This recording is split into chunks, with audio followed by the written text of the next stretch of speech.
महल के भीतर भव्य दरबार सजा हुआ था। राजा वीरेंद्र देव अपने स्वर्ण सिंहासन पर बैठे थे। दरबारियों की भीड़ उनकी जय जयकार में मग्न थी। हर ओर बस एक ही स्वर, जय वीरेंद्र देव महाराज की। मंत्री ने झुककर कहा, महाराज, आज फिर हमारी सेना ने उत्तरी राज्य के सैनिकों को परास्त कर दिया। वे आपके नाम से ही भयभीत होकर पीछे हट गए। राजा के चेहरे पर गर्व की मुस्कान उभरी। यह तो होना ही था। इस धरती पर कोई ऐसा जन्मा ही नहीं जो वीरेंद्र देव का सामना कर सके। शक्ति ही मेरा सबसे बड़ा धर्म है और मैं इसे कभी झुकने नहीं दूंगा। दरबार जय जयकार के नारों से गूंज उठा। तभी एक सैनिक ने प्रवेश किया। महाराज, शिकार की तैयारियां पूर्ण हैं। राजा मुस्कुराए। चलो देखता हूं आज इस जंगल में कौन मेरा शिकार बनने को तैयार है।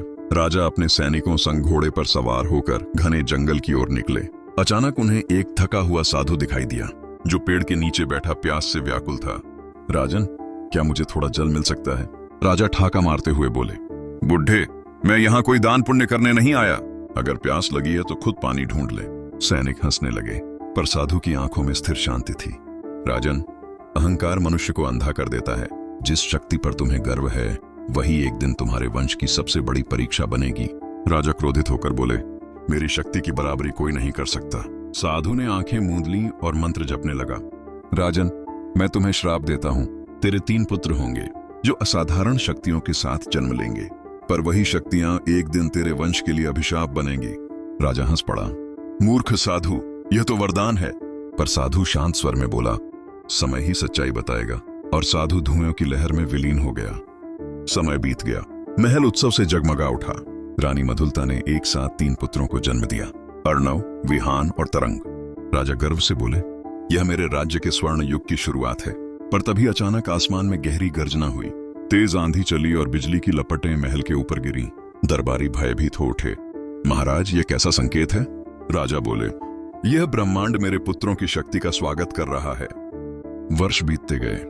तीनों राजकुमार बड़े हुए और उनकी शक्तियां प्रकट होने लगीं। मंत्री ने राजा को बताया, राजकुमार अर्णव जहां जाते हैं हवा उनके इशारों से चलती है। विहान जिस चीज को छूते हैं वहां हरियाली फैल जाती है, मगर कभी कभी तूफान भी आ जाता है। और तरंग की आंखें अंधकार में भी तारों की तरह चमकती हैं। राजा को अचानक साधु की बातें याद आ गईं। तो यह वही श्राप है। लोग धीरे धीरे डरने लगे। कोई उन्हें देवता मानता तो कोई शापित राजकुमार कहता। राजा चिंतित रहने लगे। अगर ये शक्तियां इन्हें अकेला कर देंगी तो मेरे वंश का भविष्य क्या होगा?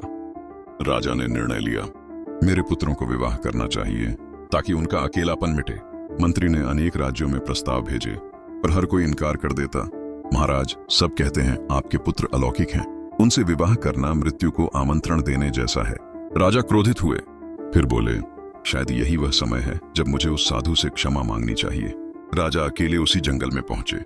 साधु फिर प्रकट हुआ। अब समझे राजन, शक्ति वरदान नहीं परीक्षा है। राजा बोले, मुझे बताओ, क्या कोई उपाय है? हाँ, साधु बोला, तेरे पुत्रों को 3 परीक्षाएं देनी होंगी। यदि सफल हुए तो श्राप समाप्त। साधु ने धीरे से कहा, पहली परीक्षा होगी नीलकुंड सरोवर में, जहां जल आत्मा का श्राप छिपा है। राजकुमार अर्णव घोड़े पर सवार होकर रात में नीलकुंड सरोवर पहुंचे। पानी नीली आभा से चमक रहा था। अचानक जल से एक सुंदर जल आत्मा उभरी। कौन है जो मेरे श्रापित जल में आया? मैं अर्णव, सूर्यगर का राजकुमार। मैं तुम्हारे श्राप का रहस्य जानने आया हूं। यह श्राप तभी टूटेगा जब कोई सच्चे साहस और करुणा से परीक्षा पास करे। अचानक एक जल राक्षस उभरा। अर्णव ने उससे युद्ध किया, पर वह बार बार गायब हो जाता। अर्णव ने तलवार नीचे रख दी, आंखें बंद की और शांत खड़ा रहा। जल राक्षस गायब हो गया। तुमने समझ लिया, असली शक्ति बाहुबल में नहीं, मन की शांति में है। जल आत्मा एक सुंदर राजकुमारी रिव्या में बदल गई। तुमने मुझे मुक्त किया राजकुमार। अर्णव उसे साथ लेकर सूर्यगढ़ लौट आया। अब राजकुमार विहान की बारी थी। उसे जाना था शैलवन, पत्थर के जंगल। वहां हर पेड़, हर जीव पत्थर बन चुका था। विहान ने एक मूर्ति को छुआ तो प्रकाश फैला और राजकुमारी इलारा की आत्मा प्रकट हुई। अगर मुझे मुक्त करना चाहते हो तो अपनी सबसे प्रिय वस्तु त्यागनी होगी। विहान बोला, मेरी सबसे प्रिय वस्तु मेरी शक्ति। जादूगर की छाया उभरी। अगर शक्ति छोड़ोगे तो मर जाओगे, सच्ची शक्ति त्याग में है। विहान ने कहा। जैसे ही उसने अपनी शक्ति छोड़ी, राजकुमारी जीवित हो गई। जंगल हरा भरा हो उठा और जादूगर राख बन गया। विहान इलारा को साथ लेकर लौट आया। अंतिम परीक्षा थी तरंग की। उसे जाना था अंधकार महल, जहां एक दुष्ट जादूगर ने राजकुमारी मायरा को कैद कर रखा था। तरंग अंदर पहुंचा। दरवाजे अपने आप बंद हो गए। जादूगर की गूंजती आवाज, तुम्हारी शक्ति तुम्हारा विनाश है। चारों ओर दर्पण उभरे, हर दर्पण में तरंग का एक दैत्य रूप दिखा। राजकुमारी रोई, अपनी शक्ति मत प्रयोग करना। तरंग ने आंखें मूंदी और स्मरण किया, शक्ति का अर्थ नियंत्रण है, न कि क्रोध। उसने संयम से जादूगर पर वार किया। जादूगर चीखते हुए जल गया। अंधकार का महल उजाले में बदल गया। तीनों भाई लौटे। राजा वीरेंद्र देव की आंखों में गर्व के आंसू थे। मेरे पुत्रों, तुमने न केवल श्राप तोड़ा, बल्कि मुझे भी सिखाया कि शक्ति का सही उपयोग क्या होता है। साधु फिर प्रकट हुआ। राजन, अब तुम्हारे पुत्रों की शक्तियां श्राप नहीं, वरदान बन गई हैं। राज्य इनसे भय नहीं करेगा, बल्कि इनसे सीखेगा। तीनों राजकुमार झुककर बोले, अब हमारी शक्तियां लोगों की भलाई के लिए होंगी। साधु मुस्कुराया और आकाश में विलीन हो गया। राज्य में फिर से खुशियां लौट आईं। अग्निवंश का नाम इतिहास में अमर हो गया। सूर्यगढ़ में अब उत्सव था। तीनों राजकुमार अर्णव, विहान और तरंग अपनी रानियों रिव्या, इलारा और मायरा के साथ राज्य के प्रजाजन के बीच में थे। लोग फूल बरसा रहे थे, संगीत गूंज रहा था, आकाश में दीप तैर रहे थे। राजा वीरेंद्र देव बोले, आज मैं अपने पुत्रों को राज्य सौंपता हूँ। भीड़ में तालियां गूंज उठीं, पर उसी क्षण आसमान पर एक काली रेखा फटी, जैसे ब्रह्मांड के भीतर से कोई अंधकार झांक रहा हो। एक बूढ़ा तांत्रिक जो वर्षों से अज्ञात था, दरबार में आया। महाराज, आपने श्राप तो तोड़ दिया, पर उस श्राप ने एक दरार भी खोल दी है। अब अग्निकाल आने वाला है। राजा ने पूछा, अग्निकाल? हाँ, जब अग्निवंश की शक्ति धरती के संतुलन को बिगाड़ देगी और जो उसे संभाल नहीं पाएगा वही संसार को नष्ट करेगा। रात में रानी मधुलता मंदिर में अकेली खड़ी थी।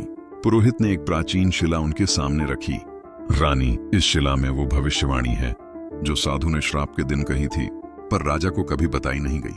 रानी ने पढ़ा, जब अग्निवंश की शक्ति 3 दिशाओं में बंटेगी तो चौथी शक्ति उठेगी, जिसका जन्म अंधकार और प्रकाश के संगम से होगा। रानी भयभीत हो उठी। क्या इसका अर्थ है चौथा उत्तराधिकारी? पुरोहित ने सिर झुका लिया। शायद वह जो अब तक जन्मा नहीं। कुछ महीनों बाद महल में रिव्या, अर्णव की रानी, ने एक बालक को जन्म दिया, आरुष, जिसकी आंखों में आग की लपटें थीं। वहीं दूसरी ओर इलारा और मायरा की गोदें सूनी थीं। अर्णव बोला, ये मेरे वंश का उजाला होगा।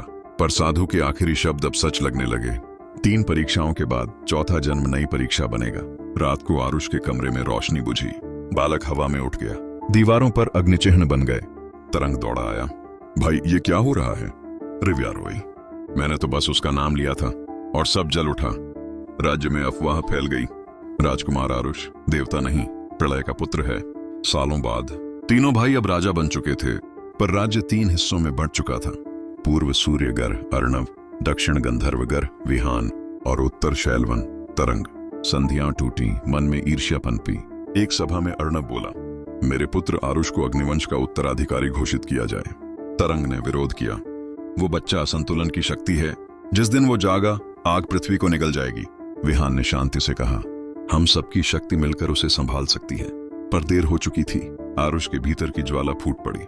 आकाश लाल हो गया, धरती फटने लगी। रिव्या चिल्लाई, आरुष नहीं!